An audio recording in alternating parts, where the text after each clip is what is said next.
んにちは、境南店の浅野です。今日はこちらのマグネットのドライヤーについて紹介していきます。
すごいサラサラになりましたね。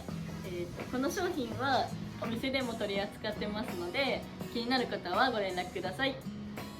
この動画が良ければチャンネル登録とグッドボタンお願いします。ではまた次回の動画でお会いしましょう。